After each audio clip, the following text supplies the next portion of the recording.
here this evening with Tom LaSorda, the 1997 inductee into baseball's Hall of Fame. Tommy, congratulations. Thank you very much. It has to be, without a doubt, the greatest day of your life, I guess? Well, I guess so. In baseball, I think every player or every manager or every executive have thought one time, what would it be like to be going into baseball's Hall of Fame? But very, very few are chosen. And this is a fraternity that is very tough to get into. When you stop and think, in the history of Major League Baseball, there were only 14 managers in the Hall of Fame. And there were a lot of great managers, a lot of them over the years. I'm honored. It's really the greatest thing that can happen to you. I'm still on cloud nine. It's still hard for me to believe that tomorrow I will be inducted into baseball's Hall of Fame. That to me is something that's just really difficult for me to even imagine.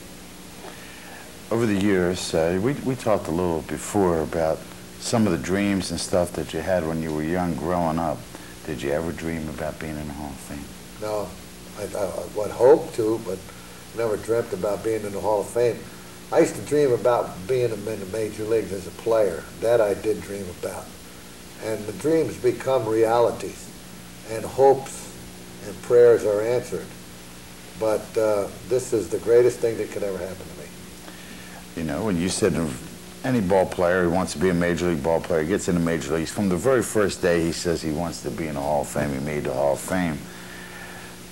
There has to be something else. No? I mean, now you're going. You're a man who has made accomplishments one after another. What now?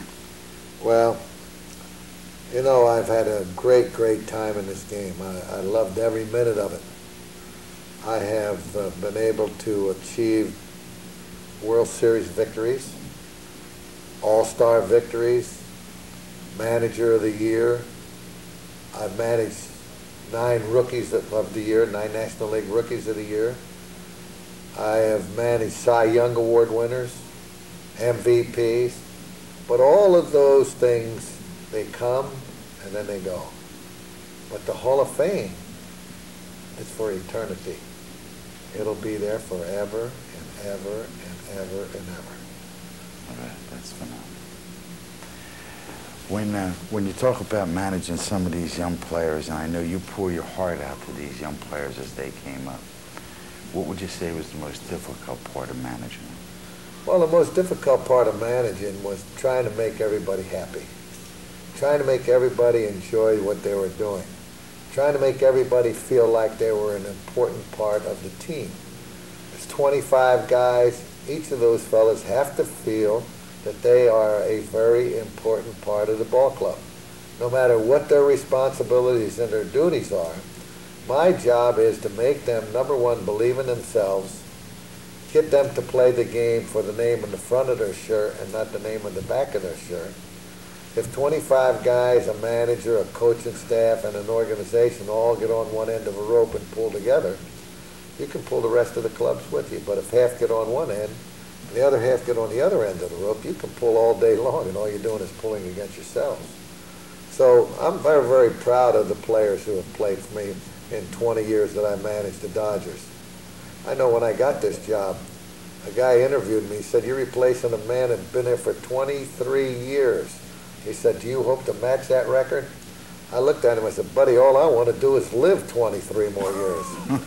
And here I am. I've had 20 years as manager of the Dodgers. I'm very proud of that.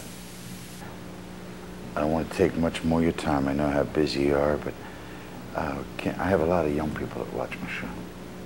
Can you maybe share with the young people something that they can take out and use in their life, in the world, whatever it is, their career, whatever they're going to do with their life? Well, I get the opportunity to speak to many, many schools throughout America. And the thing that I try to impress upon the youth of this country is this. Number one, get a good education. Education is something that no one can take away from you. Education opens many, many doors to success. Number two, I try to impress upon them how important it is for them to stay away from illegal drugs. We have a war in this country. It's a war on drugs. And the only way we're going to win the war is we got to make the youngsters know that, number one, it's against the law. Number two, it's harmful to their body. Number three, all it will do is lead them down the path of destruction. We have to make them understand that they should not get involved in illegal drugs. When somebody walks up to you and asks you to take an illegal drug, you look them in the eye and say, you got the wrong person. I love my life too much. I love my family too much. I tell them that you can be anything you want to be in this country. All you got to do is want it. All you have to do is pay the price. The price of success can only come through the avenue of hard work. Each and every one of the youngsters who are watching this show, you're going to have to make a decision. You're going to have to say to yourself, what do I want to be? What am I going to be that I'm going to spend the rest of my life doing that? And make sure you know what your goals are and go after them with all the drive and all the determination and all the self-confidence that you have. Self-confidence is without a doubt the first step to success. If you believe in yourself, then a lot of other people will believe in you. If you believe it, you can achieve it.